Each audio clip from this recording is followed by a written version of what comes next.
Oh, and it caught fire at the end, didn't it? It caught fire in the pit lane. It did. It was so shocked that it had won a race. It set fire to itself.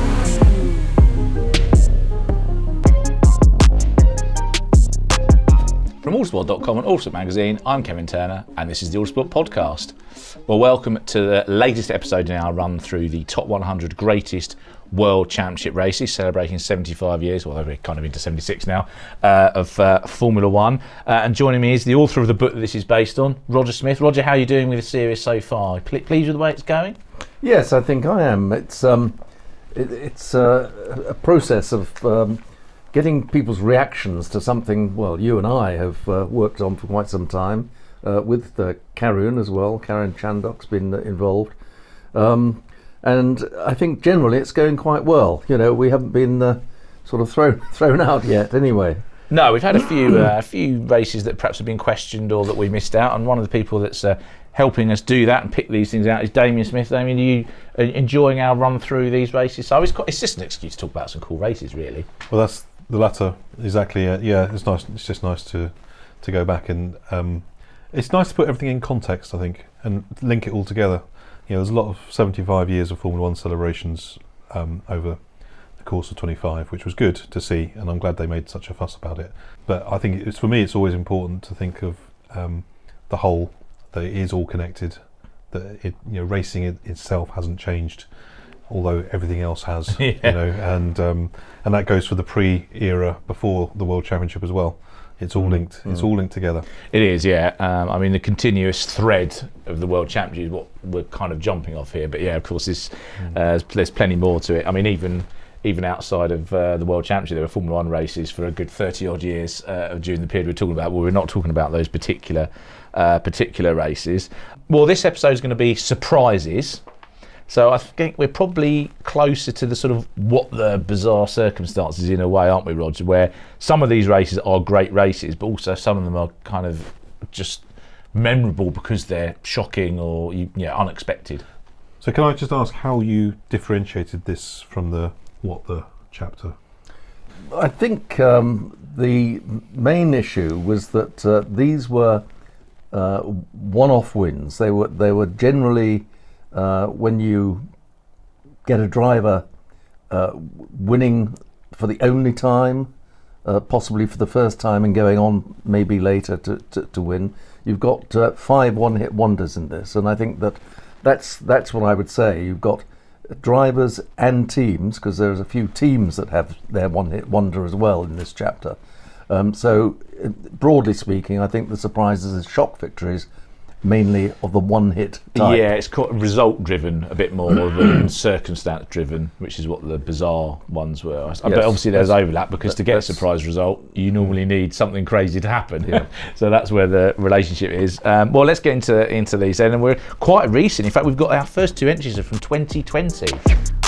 Number 10 is the 2020 Sakhir Grand Prix, which was Sergio Perez's first win, Roger, and probably the highest point at which he was rated, given how things went with Red Bull afterwards. But as a race in itself, it was a very impressive drive. It was, and I mean, it was the drive, I suppose, that won him the seat at Red Bull for the following season, because he'd shown quite well once or twice in the past, and he did have this reputation for being a bit of a tire whisperer and bringing the car through. Very strong from midfield behind. runner, wasn't he, Yes. for a long time?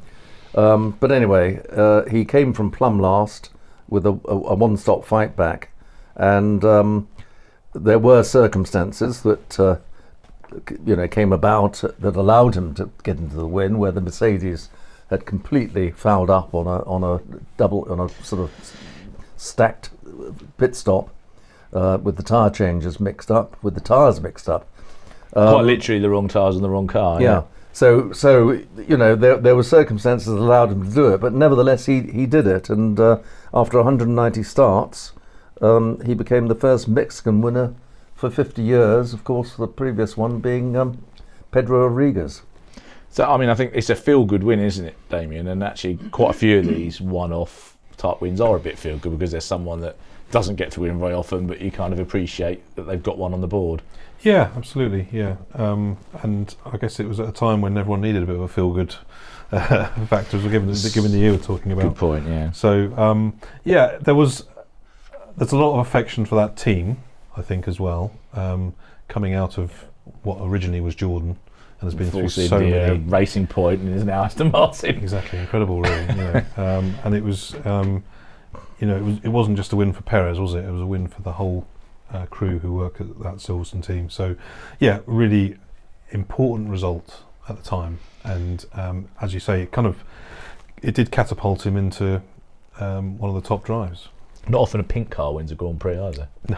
No, I mean, actually, we should say he was last because he survived an assault from Charles Leclerc's Ferrari on the first lap, which took Leclerc out, and also took Max Verstappen's Red Bull out, although it's very odd. I don't know if you've watched the video recently, but he's on the outside of the incident, and he just drives into the back. It looks like it's all fine, he's going to rejoin, and he just sort of drives straight on. So I can only assume there's not enough grip out wherever he is at, and he just sort of slides off. But the race actually should be won by George Russell. So this is his one-off drive for Mercedes. You referred to the fact this is the COVID year. Lewis Hamilton had COVID. Already won the World Championship.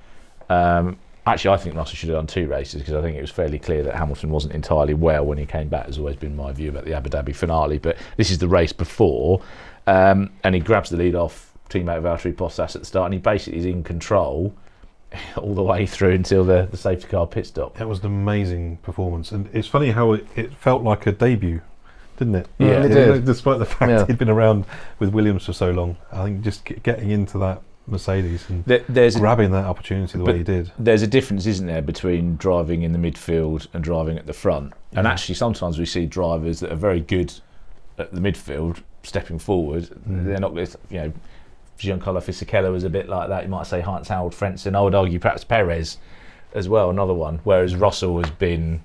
He looked at home. He looked at home leading a race and being a front runner, didn't he? Yeah. So basically, they double stacked the Mercedes. They put the wrong tyres on. They put Bottas's tyres on Russell's car. On Bottas, they then took quite a long time thinking about which of the right tyres to put on, because obviously they were confused because Bottas's tyres were no longer there.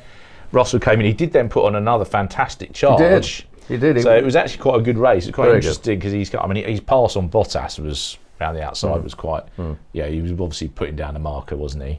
But then he got a puncture, so it definitely wasn't George Russell's day, that one. But he's proved himself subsequently, hasn't he? I mean, we've seen it, right through to this year. Well, we're going to stay with 2020, the COVID year, with the Italian Grand Prix, and another feel-good winner, Roger, with Pierre Gasly, who's obviously still racing, but. At the moment, Alpine don't really look like they're going to be winning anything, but AlphaTauri didn't in 2020 either. No, the Monza Miracle. This is one where Gasly, as you say, in what used to be a Minardi, an AlphaTauri, wins. There are some circumstances that allow him to get into this position. For example, there was perhaps a fortuitous pit stop where he pits before a safety car, and so that puts him in a strong position to go up from his running at P10 to P3. Then there's a red flag.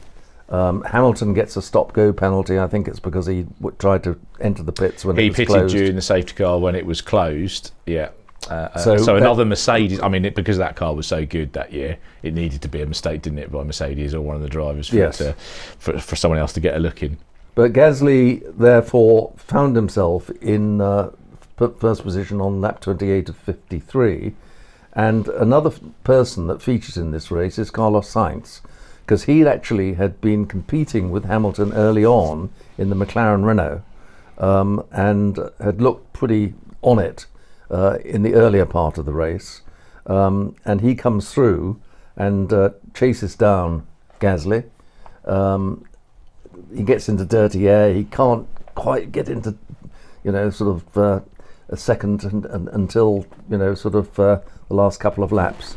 And Gasly holds on very well. I mean, Gasly drives well, I think, and wins it by 0.4. I like the picture you've used in the book of him sitting on the podium, just taking in the moment, because I remember that vividly at the time, thinking, yeah, he's really, he knows this might only happen once, and it was as you say, a surprise, and it was a lovely moment to see that emotion. And I think it can be linked also to the fact that he's thinking, what the hell's happened? I've become a Grand Prix winner. But also he's thinking about his circumstances over the last 12 months, where he's had the death of his close friend Antoine Hébert, and also he's been dropped by Red Bull, of course, as well. So it's been a pretty tough time, and suddenly he's a winner. I think you see this moment when, and there was a lot of reflections when Lando Norris won the World Championship in December, that there's this moment when these guys, they've dedicated their whole childhoods to this pursuit, and there's never a guarantee, even the well-funded ones, they're going to make it. And then you finally achieve these landmarks. You win a Grand Prix. You're a Grand Prix winner. That's with you forever. And obviously, a World Championship's the next thing. But I think we should never diminish that moment when they step up and they've actually achieved this major thing of actually winning a Grand Prix.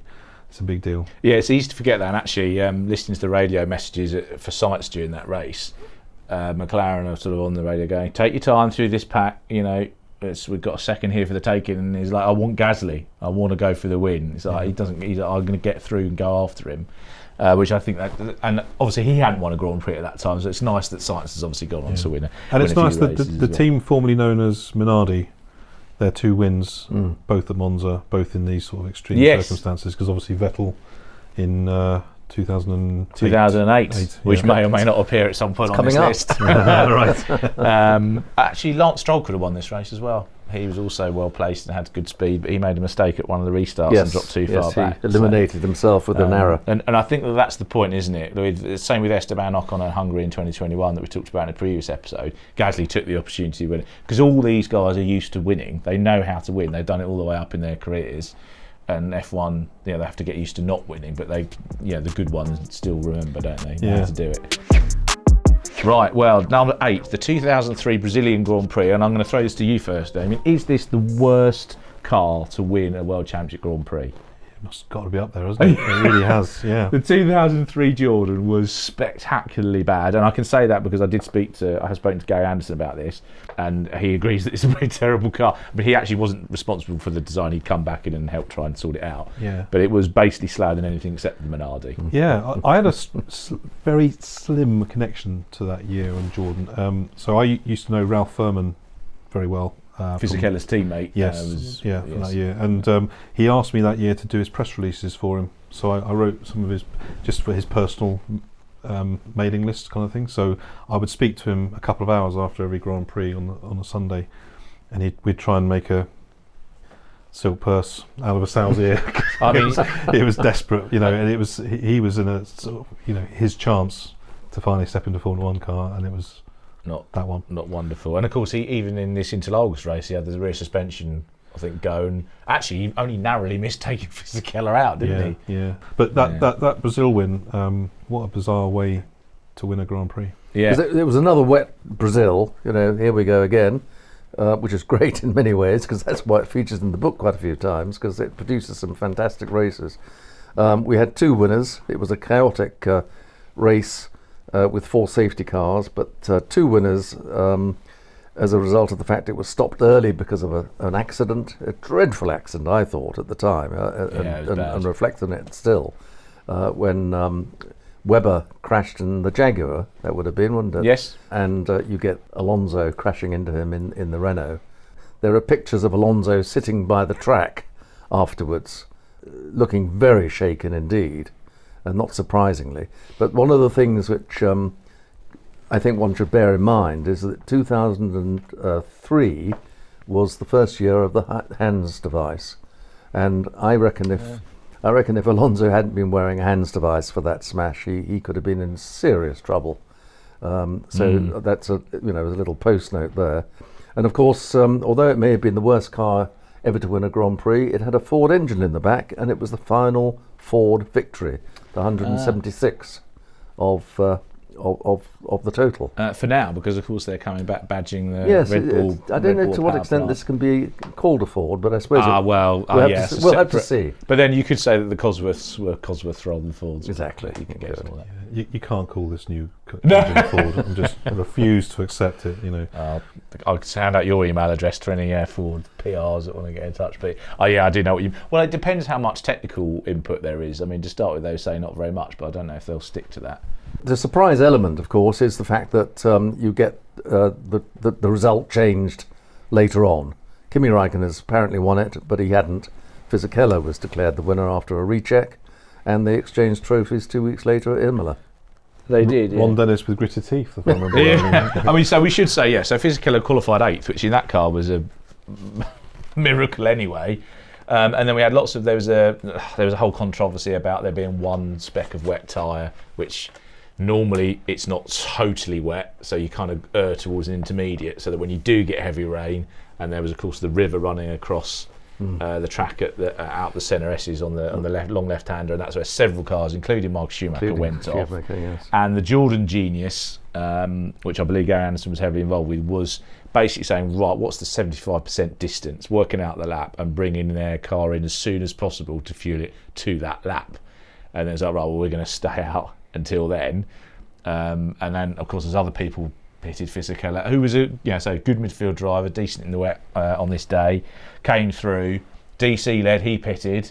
Kimi Räikkönen was next. He made a mistake which allowed Fisichella to get ahead of him for a lap. Then he repassed him, and that's when the flags came out, which was why there was the debate about which lap do you count it back to. But it was corrected in the end that it was the one lap that Fisichella had been ahead. So. But given that you had to put up with that car all year, I don't really begrudge it. Oh, and it caught fire at the end, didn't it? It caught fire in the pit lane. It was so shocked that it had won a race, it set fire to itself. So there we are, number 8, the 2003 Brazilian Grand Prix. So we're going to go on to a team now that only ever won one World Championship race, although one of their cars was on my list of best cars that didn't win a Grand Prix. It's Shadow, because it's the 1977 Austrian Grand Prix. Another rain-affected race, Roger, and one with a driver that, at the time, people didn't quite perhaps realise how good he was. I'm sure they didn't, because I can remember quite distinctly. I didn't see the race at the time, but I do remember tuning in to some sort of news broadcast to find out who'd won the race, and they said Alan Jones had won in a Shadow, and it was almost who's he, and well, it wasn't what team, because we knew about Shadow, and as you say, Shadow had actually shown really close to winning form on a few occasions, but they were a sort of midfield at the best at this particular time, and Alan Jones showed the talent that took him to a world championship in the first 10 laps. The track was wet. The Shadow must have been working particularly well. I think it was quite soft. And you want a little bit of soft in the wet, don't you? And he sort of cut through the field. I think it was a period when Lauda was at his most cautious when it was fully wet, and Jones was flying, and that's when he made up from P14 to P2, 16 laps. That made the race for him, and of course Hunt went out with 11 laps to go. And that's how he got through to the final victory, but very much a surprise win, I think. Yeah, I think it's got to qualify, hasn't it? Yeah. Interesting. It comes so late in the Shadow story when they were way past their best. 2 years before, the DM5 was really good. A really good car, yeah, and a good team back then. So, and obviously also the added context of the horror of Tom Price's death earlier that year in South Africa. There's that element as well working away in the background, I think. So, but yeah, a little sort of preview of what we should expect from Jonesy once he got into a properly good car. Bit underrated, do you think? Yeah, massively. Yeah. He was a great Grand Prix driver, wasn't he? He should have hung around a bit longer, shouldn't he? If he'd have hung around at 82 and been a double world champion, he'd be mentioned a lot more. I quite like the fact he didn't. Well, it's nice because Keke Rosberg gets his moment that he might not have got otherwise. Well, yeah, and I also think we get used to these days these careers being ridiculously long. We were just talking about that 2003 Brazilian Grand Prix with Alonso being shaken by that accident. You think about the gap between that race and now. That's the equivalent of him racing a Cooper in 1960 and then being around in the ground affects 1982. Williams. In the so that's crazy, isn't it? Yeah. Madness to think. I quite like the fact that these guys, some of these guys in that era, they had a short period of time at the top, and they were great, and then they walked away, and you didn't see a decline. You didn't see, Jonesy obviously came back, and he wasn't quite the same. Lola. Yeah, but I don't think it diminished the driver as we remember him in the Williams years. And I mean, it said he walked away because of ground effect. He just didn't want to, have himself shaken to death in those sorts of cars. And I have to say as well, quite pleased to see the end of the second ground effect era. I don't think it's brought very much to the sport.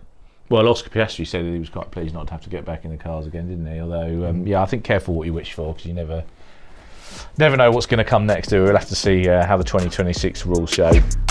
So number 6, we're staying in Austria 2 years before, 1975 Austrian Grand Prix. You're smiling already. Well, everyone always has a Vittorio Brambia's bit of a laugh about win. the Vittorio Brambilla win. But it's a great drive, actually. It is. I spent a bit of time looking at it again, trying to see the moment that he crossed the line, to see whether he actually did cross the line backwards or was it only sideways. I think it was only sideways, but and the story behind it is that, or the question behind it is, did he spin because he raised both his hands off the wheel to take the plaudits, and because of the surprise of actually sort of being shown the checkered flag at that particular time. There's a lot sort of going around that sort of thing, but he crashed into the barrier, dislodged the nose of that wonderful orange Beta March. And I don't think that's a pretty car. I know. No, it's not pretty. Beauty's in the eye of the beholder, but I know some of those high airbox Formula One cars were pretty interesting. But anyway, that was his moment of glory, and it was a great drive. He started P8, got up to P1 on lap 19. The race was stopped eventually on lap 29, and he was 27 seconds ahead at the time. Yeah, and he had overtaken Niki Lauda and James Hunt to get to that lead. And I know that Hunt did have a problem with the Hesketh, but I think I was trying to look up exactly when the problem struck. I think it was quite late. I think Brambilla had already gone past and pulled away. So I think Brambilla was going to win that race, whatever. So it was a genuinely strong drive against. You got any objections to this? Not at all. No. It is one to make you smile, isn't it? But actually, he was. He did have a bit of reputation, didn't he? But he did also have some good days. I mean, he was robbed of a podium at the British Grand Prix just a month or so beforehand, so he's kind of due a result.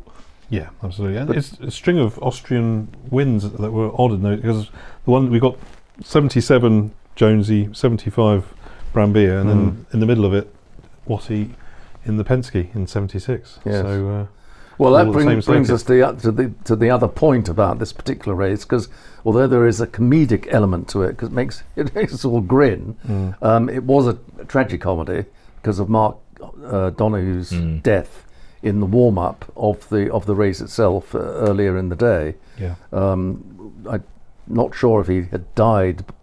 Did he die the next day? No, he didn't, because initially he was fine, wasn't he? Well, he was. And then he collapsed because he got a blow on the head. I mean, it's one of those sad stories. From the catch fencing poles. Yeah, so Donohue should never have come out of retirement, shouldn't he? He should have stayed retired after winning Can-Am in 73, but that's a different podcast. Maybe we should do a Mark Donohue podcast, actually. That would be probably quite interesting. Trouble is, you need to get Roger Penske on. He might not...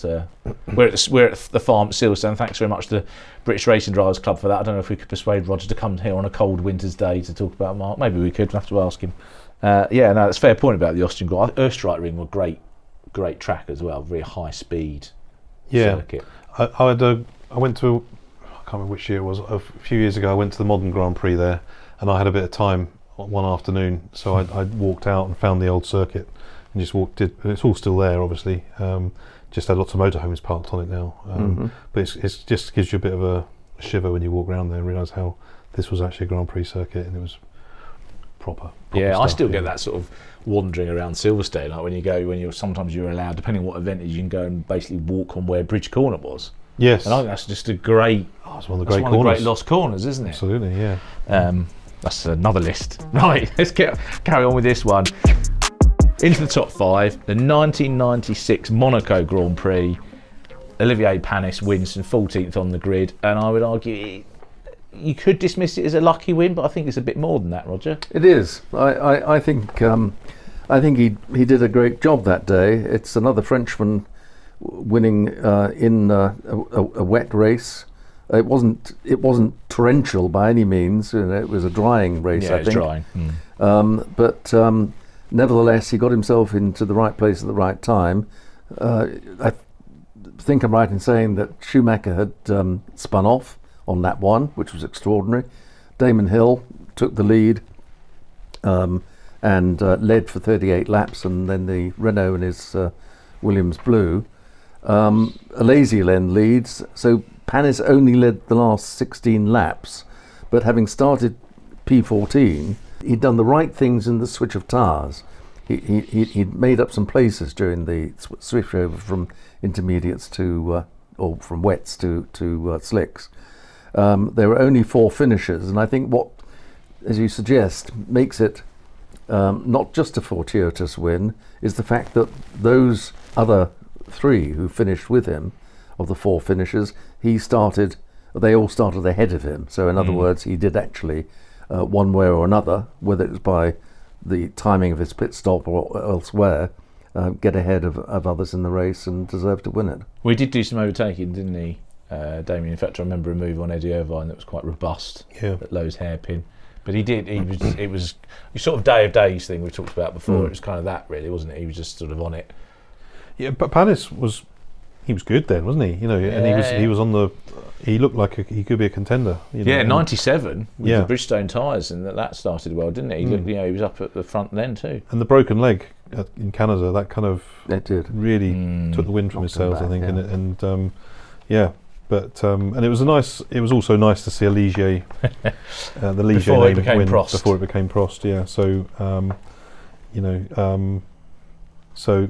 I remember being at the time very disappointed for Damon Hill to lose, given the family connection to Monaco.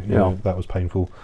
But it was a good story and a good day for the French. Yeah, so, it was. Yeah, I mean, Damon was absolutely running away with that race. He was going to win it by miles. Once Schumacher put it in there, in the barrier. I think I remember Panis saying that there was a bit of an issue.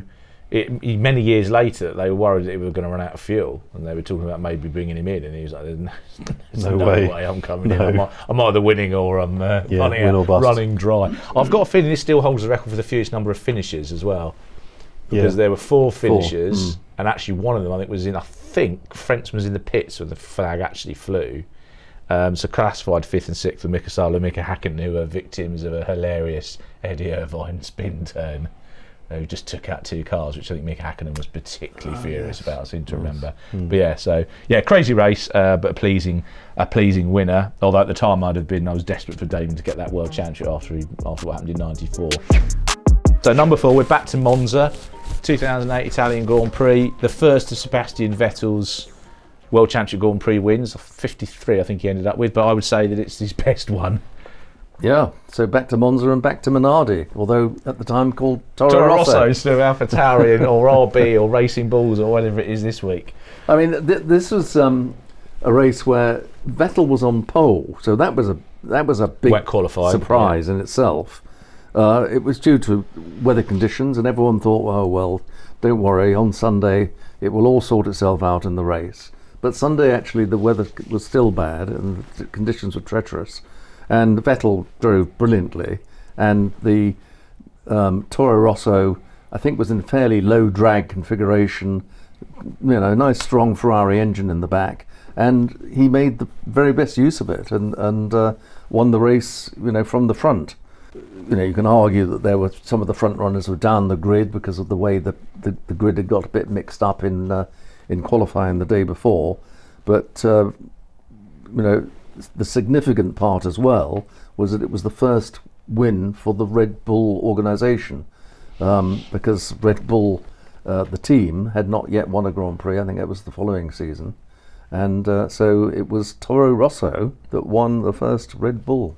I think they've done quite a lot of work on that car, because obviously the Red Bull car was Renault engined, and to make it work over the curbs and with the traction out the chicanes and whatever. And they just got it right that weekend.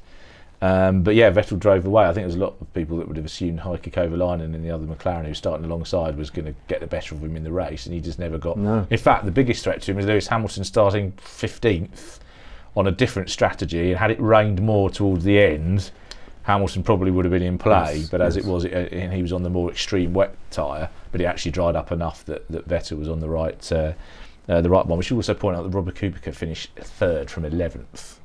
I always like to get there because I think Kubica was mega before his rally crash, and of course he won Le Mans in 2025 as well, which was another feel good result, but not one for this list. So any objections to this? No, it's a big one. That's a big, and it was a key indicator of what was to come. Yes, from Vettel. I think that's a good point as well. Yeah, and interesting. Obviously, we're talking at a time when Helmut Marko is departing Red Bull, whether by his own decision or someone else's, depending on what you want to believe. But what his record as a talent scout. Yeah, I mean he's been very good at pushing people through. You can argue about him being so cutthroat in the way he's treated drivers, and they get ejected very quickly. But his record of actually, he got Vettel into Red Bull from BMW, and it worked out quite well. He was the one that convinced Max Verstappen to go for Red Bull rather than Mercedes, and gave him his chance early. There's a lot to be said for Helmut Marko's contribution. Not always easy to like the guy in terms of the way he's operated, and some of the things he said are, questionable, tough to take. Yeah, definitely hard to associate him with the racing driver Helmut Marko, who won Le Mans at a record speed in '71, and and the BRM, and lost his F1 career through the eye injury he incurred in the BRM. I actually able to interview him a couple of months ago about the 1971 Le Mans, and his enthusiasm and memory for that race was really impressive. I was much more keen to talk to him about Porsche 917s, obviously, than what's going on at Red Bull at the moment. I mean, it will be interesting to see how Red Bull goes now that they've lost, obviously, Adrian Newey, Horner, Jonathan Wheatley, Marco's going. We are into a new post-Mateschitz era, aren't we, of Red Bull? It'll be interesting to see how they develop over the next year or two. Yeah. Last thing on that, sorry, it was interesting you say Vettel's best win. Is that because it was the circumstances, or because it was the first of, because he won a lot of races, obviously, and a lot of good races at Red Bull? Well, more of the fact that, not because it was the first one, more the circumstances and the car and the conditions. And also when I did, because I've done regular listeners and readers will know I've done a lot of these top 10 lists, and Vettel was one of the hardest people to pick his top 10 wins, because a lot of them are copy and paste. Stick the Red Bull on pole, manage the tyre, blitz it around the pit stops, and there's a lot of that, and it's hard to differentiate one from another. There were a couple of standout ones where he's had to come through the pack or whatever. But for me, the Toro Rosso one stood out, especially given his level of experience at the time. Fair enough. But what do people think Sebastian Vettel's greatest win is? Let me know. Kevin.turn at autosport.com. Is it the 2008 Italian Grand Prix, or is it another one? Well, let's get into the top three. Going back a lot further, 50 years further back in fact, it does involve Italy, but it's not in Italy. It's the 1958 Argentinian Grand Prix. And Roger, it's Sterling Moss showing that he didn't even need a full 2.5 litre Grand Prix car to win a World Championship race. So how did he do it? One of the great Moss victories, and it's in Suprises because it was the first rear-engine victory, which I think was a surprise to almost everyone else in the race, because the Rob Walker privately entered Cooper Climax, driven by Moss, versus Italy. There were also known as Maserati and Ferrari. There were no British cars there. Well, they weren't ready. 19th of January, they weren't ready for the first round. We're not going to go. And so it was quite a small field with the Walker Cooper, 3 Ferraris and 6 Maseratis. And so you had this mass of Italians sort of against this single Britain, and there was quite a bit of subterfuge going on, because the Cooper had stud wheels, and it was quite clear that you couldn't really change those tyres and win the race. And they were insistent that they would be changing the tyres, that they couldn't possibly last the whole distance. All the Italian cars which had knockoff hubcaps, they were going to make a stop and did so, but this car just sailed on and showed the ability of why rear-engine Formula One cars eventually were going to take over the dinosaur of the front-engine car because of the lightness on its tyres. But it was Moss who was driving it, don't forget. I was going to say, this is an early example of tyre management, isn't it, Damien? I know that's not very exciting, but I mean, he was through to the canvas by the end. Yeah, exactly. And it's also interesting that Moss also had a reputation as a bit of a car breaker. Yeah, but we know that that's nonsense, don't we? Well, yeah, it is. But It was the Calotta gearbox. but it was part of the question mark against him, wasn't it? For Yes, a it while, was, actually. And but yeah, this was a good example of how he could look after a car and get it to the finish. Yeah, he was driving through oil patches and anything. Real tyre management. Yeah, because there's a description that he gave is that he could see the white dot of the canvas come through, and then it became a band, and then virtually the whole tyre, and he was sort of waiting for it to go at any moment. I mean, hairy racing in those days, full stop. But in Argentina, in that heat, and I think also he spent most of the weekend with an eye patch, hadn't he? I think this is the weekend he got poked in the eye by his wife. That's right. Yeah. And she'd scraped his obviously by accident, his cornea, and it was only just before the race that he had two eyes to use. So, so Stirling Moss victory doesn't seem a surprise, does it? But actually, the circumstances of this one, it's all about the equipment, really. 80 laps, 2 hours, 20 minutes, But he only won by 2.7 seconds. That's exactly. And Musso coming at him in a Ferrari, so pretty close stuff. Formula One's been through transitional periods, but is there a bigger one than a little Cooper winning a Grand Prix against the behemoth front engine cars, and how quickly the F1 world changed between that win and the beginning of the next decade? Well, what I'd like to know as well is how much did people go, well, it's Stirling, and then when Maurice Trintignant won the Monaco Grand Prix, he went, oh. Yeah, because no one would have put that. I wonder if that would have been the point where people would sit up and take a bit more notice. Because I think we're okay. Fangio's still racing at this point, but he's about to retire, isn't he? And Moss is about to take his mantle as the best driver, and people have known about him being a frontliner for ages. So I'm just surprised in a way with hindsight. Can you imagine a modern F1 team now being duped by? Oh, we're definitely going to change tyres. Can you imagine them being on the... Rob Walker would have been on the Sky interview beforehand going, we're going to definitely do a one-stop strategy. And Maserati and Ferrari going, we're convinced by that. Don't think that would happen these days, would it? But, excellent. Right, well, let's get into the top two. Number 2 is the 1961 French Grand Prix, and the unique if you discount the very first World Championship race, winning on your... World Championship debut, not your Formula 1 debut. Giancarlo Baghetti had actually won his first 2 F1 races and then won his third one. So how did he win the French Grand Prix, and why was it a surprise, Roger, apart from the fact that he was a rookie? I think you're right to put it in the context of just thinking about rookie wins on debut, and I think Isaac, how do you say Isaac? I don't know who, Isaac Hadjar. Yeah, Isaac, okay. Isaac Hadjar, I've heard other people say it slightly differently. But anyway, think of him, winning his first race. Quite an extraordinary thing to actually achieve that. And this is what this guy, Giancarlo Baghetti, did. He was driving a Ferrari, which was a good thing to be doing in 1961 because Ferrari had the car for the time. In fact, they were only really beaten by Moss in a couple of his epic races. And they had an absolute calamity of a race with Von Trips leading and was out after 18 of the 52 laps. Phil Hill takes over, but he goes out on lap 37. Ginther takes over, the third works driver, and he's out on lap 41. But there's still another Ferrari, which wasn't the works car. It was one that had been driven by Baghetti, who old spec engine as well. I think. Yes, it was quite a sort of nail, I think.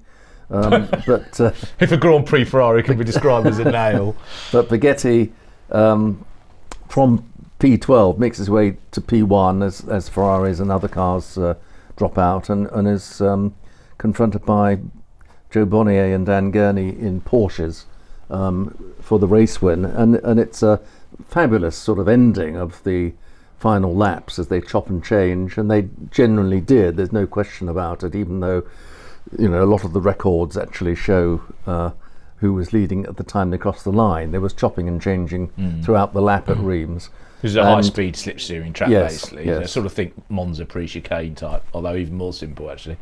Baghetti did lead one or two of the laps in those last 11 or so that he was in contention for the victory, and was very close, really, because he slipstreamed past Gurney with about 300 metres left to the flag, and just nosed ahead by 0.1 seconds with a hand-timed watch. So, well, yeah. So what do you think, Damo? I mean, we've got, in its favour, obviously, it's dramatic to the end. It's a close finish, and it's, slipstreaming and all that. It is a surprise win. I don't think we can argue against that. But against it is the fact that he drives past Gurney quite so comfortably, it shows you the power advantage, and obviously all the unreliability beforehand. So where do you place this one? It's tricky. Yeah, it's hard to get away from the fact that, he won his first 3 F1 races, because obviously, as you said, the 2 non-championship races before this one, and then this was his Grand Prix debut. And I remember that was it, basically. Yeah, it went downhill. He went to an ATS. That was the trouble. Nigel Roebuck interviewed him. And it was a really lovely piece, because Baghetti was a really charming guy, very humble, modest, and but for that brief period, he must have thought, this is it, it's just the new Ascari. Yeah, I mean, and the dearth of Italians who've actually made their mark in Formula One since the Ascari era. It's just one of those things that I doubt it'll ever happen again. Really, I mean, I guess Lewis Hamilton was the closest for me. The Lewis Hamilton rookie season in 2007 is always going to be the best rookie season. But as a one-off achievement, it's pretty remarkable. You've got to have it high, so I don't really argue with you too much. Interestingly, because Roger and I tried to pick out some extra bits, didn't we, to put with the top 3 in each chapter, which matched these episodes, and I found Baghetti's Race of My Life. I thought, brilliant, this is it. I'm going to can use it. No, didn't pick this one. Picked one of the non-championship ones beforehand, the Solitude race, because it's much more of a proper driver's track, more challenging. He felt that was a greater achievement than essentially using the Ferrari rocket to outdrive the Porsches. Because no one would argue that Baghetti was better than Gurney, either then or subsequently. Yeah. But he was able to also outdo him on the run to the line. Well, a couple of points then. So non-championship races, just how important they were. They meant a lot. The championship then was important, obviously, but those non-championship races did count for a lot to the people who were racing them. And, interesting kudos to Ferrari that in '61, big regulation change, and they got the hop by having that V6 engine that they'd used in F2 to be ready for it, and the British teams had kind of dropped the ball massively by the politics of the time, the Intercontinental Championship and all that kind of stuff, a regulation change in Ferrari gets it right. Yeah, well, the British teams got complacent, didn't they? Didn't think it was really going to happen, or if it was, we're going to do our own thing anyway, and people will go with that. And so they had nothing. They were nothing like prepared, were they? So number 1, and this I'm going to argue this definitely has to be number 1 on the basis that I'm still surprised.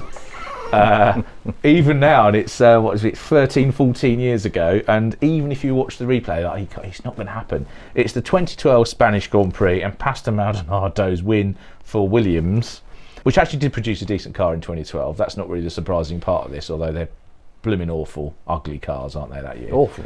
But the fact that he beats Fernando Alonso, peak Fernando Alonso, in my opinion, in a Ferrari in a straight fight is just. He wins on merit, doesn't he? Yeah, that's it. It's not a lucky win.